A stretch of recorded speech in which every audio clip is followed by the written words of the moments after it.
Hi, it may be folly for me to try and talk to you live today because I'm still coughing so much. And if I can't stop coughing, I will just delete this video. I just wanted to connect today and oh my gosh, you can see I did some self-cupping today to try and clear the mucus in my lungs and you can still see I've made marks, I've scarred myself, I bruised myself. Hopefully that's helping the cupping help my lungs and getting this stuff up and out of me.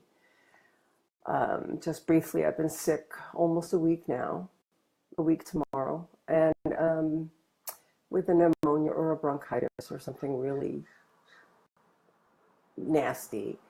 Hi, let me know who you are with a comment or a like or something. Let me know. Thanks for joining.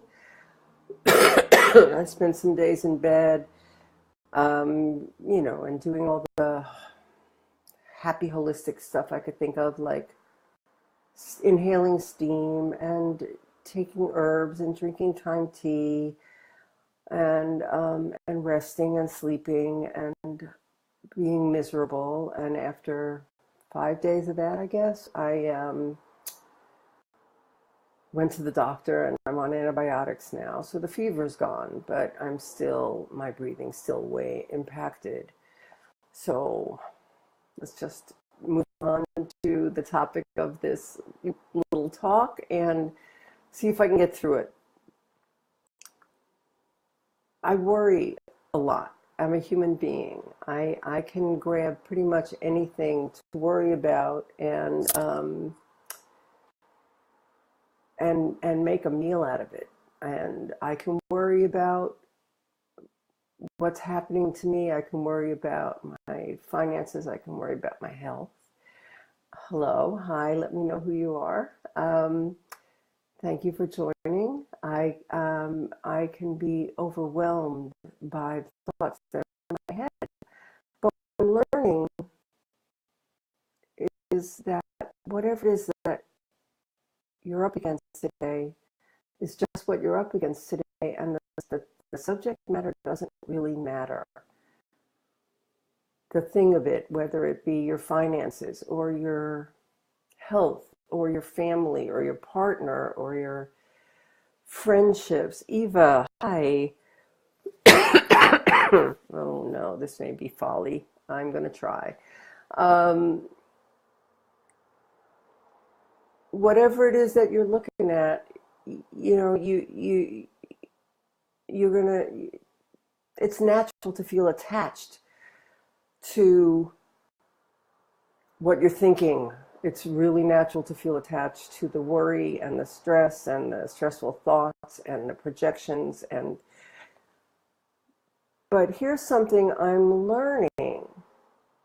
Those thoughts that can feel so strong and powerful are just thoughts, and they come and they go.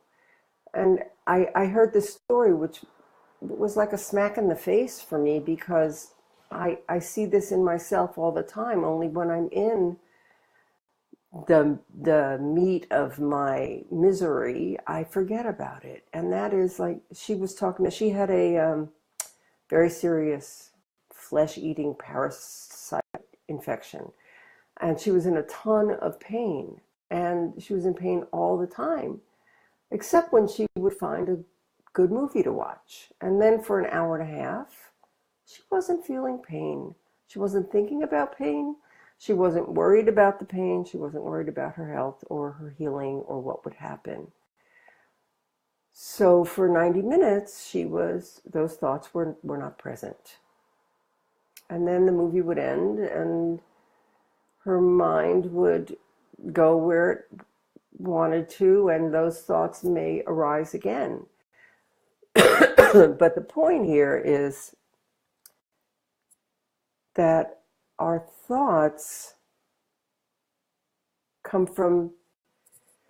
they just come and they go, and we can shift them. We can shift them by watching a funny movie. We can shift them by expressing some gratitude. We can shift them by feeding, nourishing ourselves or nourishing a loved one, or by calling a friend and saying, hey, how are you?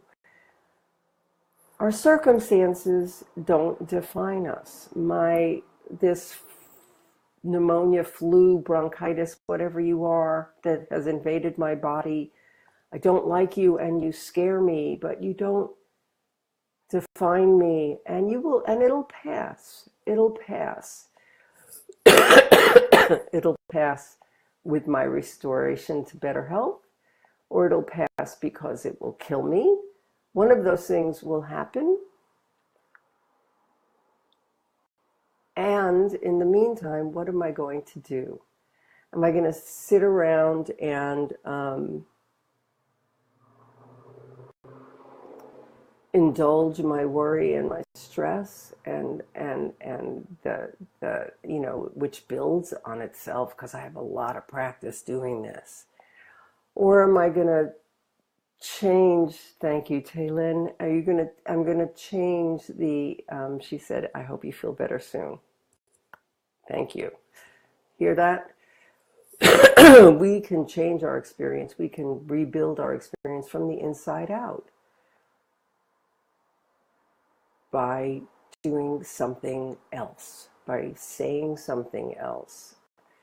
Here's another place where it comes up for me. I was just reading about this morning, and that is my expectations about the people in my life and how they're going to take care of me, love me, be in my life, call me up, be solicitous, be nurturing, all of that. And then when I don't, hi Susie, it's good to see you.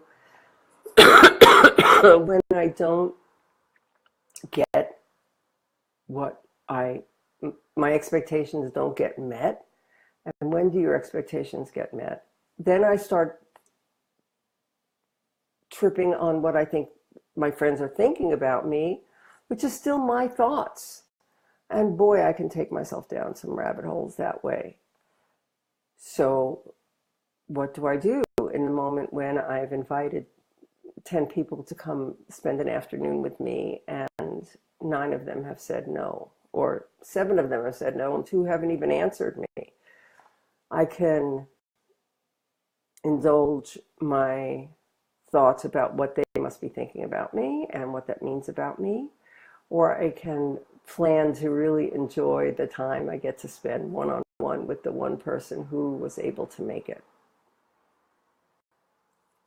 It's really freeing and kind of simple in a very elusive way. I've been looking at this, I've been learning about this. This comes from the 3 principles work, the principles of mind, consciousness, and thought. And I've been studying this for over a year now, and I'm just beginning to get a handle on it. And yes, Susie, I hope you are feeling better. You're still in bed too. I'm sending you lots of love. Susie just broke a bone in her knee this last week, which I was reading about while I was swooning in bed with my high fevers. So anyway, I'm gonna wrap it up just by saying I invite you to just entertain the possibility that you can, instead of living your life from the outside in and being your mood and your emotions and your feelings being driven by your thoughts,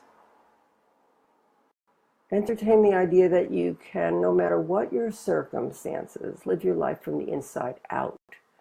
Cultivate nurturing people, cultivate nurturing self-love, cultivate nurturing life, cultivate nurturing activities, and let go your death grip on your habitual fears and stresses and see what happens. I want to invite all the women that are hearing this live and who will listen to the recording later to join me at the next Moon Circles call. I will put the time and day in the comment. It's this coming Wednesday at 1:30 Pacific. It's free for all women. It will be 1/2 hour. And I think Sasheen Mobley will be my guest, but that's still tentative. So maybe it'll just be a freewheeling discussion. And I look forward to seeing you there. Thanks so much for being on this little coughing live stream with me today. Blessed be.